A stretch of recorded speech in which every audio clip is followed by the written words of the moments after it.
Welcome, Scorpio. This is your weekly Teroscope reading for January the 9th through to the 15th, 2017. My name is Tilly, and this is Tarot with Tilly. And before we begin, thank you. Thank you truly for all of the positive, loving, supportive energy you send my way each and every day. Now let's see what the energy is going to be for you this week.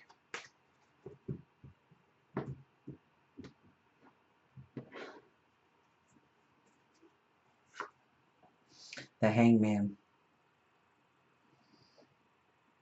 Meditation, prayer, centering yourself, reflection, talking to God, your angels, your spirit guides, the universe, source,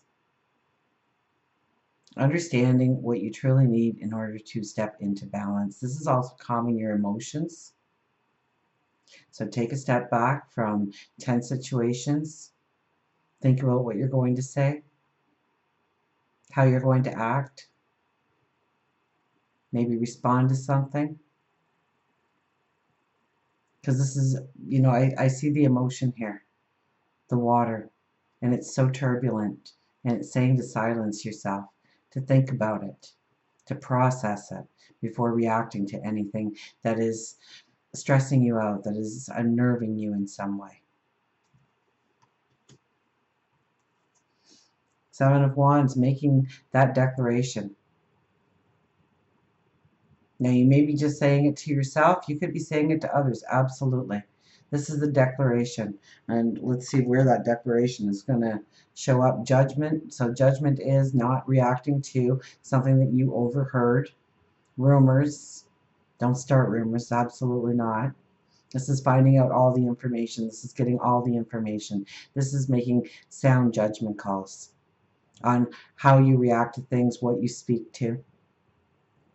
So be careful of this energy this week, because it's really calling you to take a step back, to not just react, not just to step into things, to not be spontaneous, but to back it up, to be the diplomat, to understand all the information before you voice an opinion.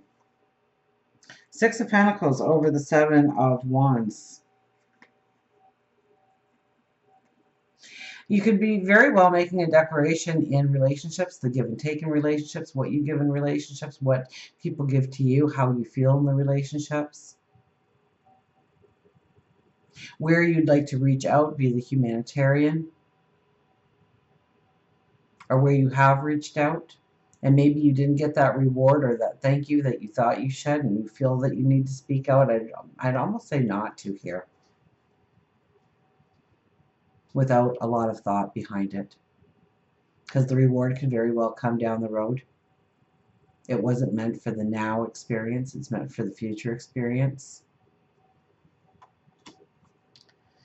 Six of Swords. Six of Swords tells me that you will see your path forward. It's based on the wisdom that you already have. You know it's going to take work too. Whatever it is, it's not a get rich quick. Sorry. It's not an instant. It's hard work. It's putting your back into it. It's allowing the passion to drive you too. And I would think that somebody else is involved. A partnership, an alliance, maybe a relationship, a close friendship. Maybe they're just there to support you, to say you can do it. But there's somebody else important that's wrapped into your path forward. And it will be shown to you. You will get the clues. You will get the, so pay attention. Stay in the now. Pay attention to, stay conscious of what is being presented to you this week. We have the Five of Swords as our overriding energy. Once again, I kind of get the standoffish kind of energy that if you just speak, it may come out as negative when you meant it to be so positive.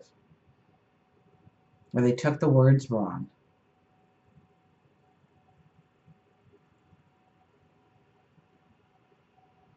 So, the overriding energy here is really calling on you to choose your words very carefully, your actions very carefully, so that you don't step on the wrong toes, so that you don't insult or hurt or maim somebody that you really didn't want to, got caught up in the crossfire perhaps.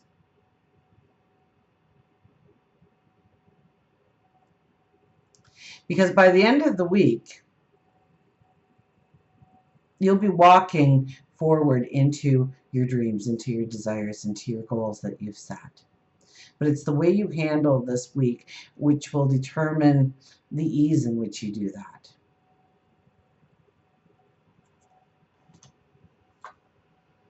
The Lovers with the Moon.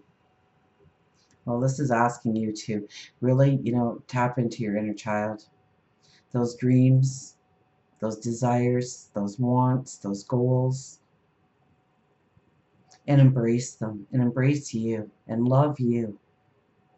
Allow your creative imagination to take you away, to see the dream, to see the possibilities, to understand that what you thought was impossible is truly possible. These are two beautiful cards going together to tell you to embrace. It could be a close relationship that really centers you, that really grounds you, and you really need to make that declaration to them, letting them know the importance of them in your life. And it doesn't necessarily need to be by words.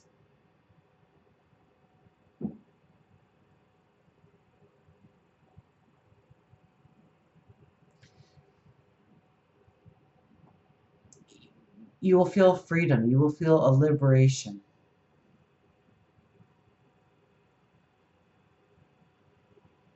You will understand how it can be in your life.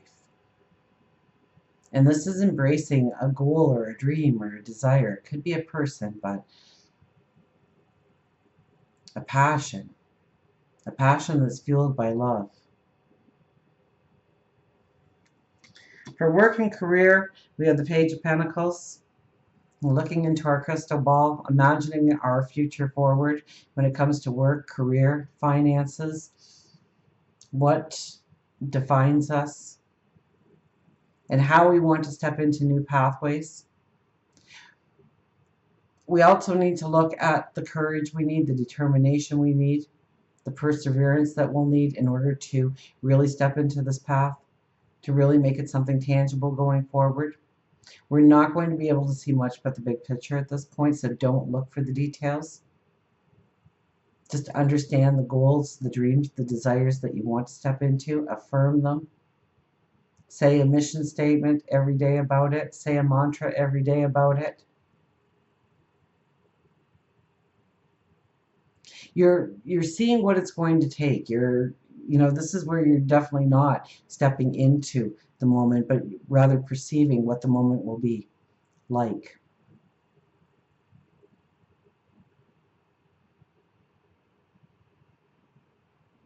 To see the dream, you're going to grow. I don't think you really get the details here as much as you get the overall feeling, the overall picture, the vision. Whether it's the promotion you want to go for, the job you want to go for, the business you want to create. And you also have to get very real and very grounded about what you're willing to give in order to make this path emerge in front of you.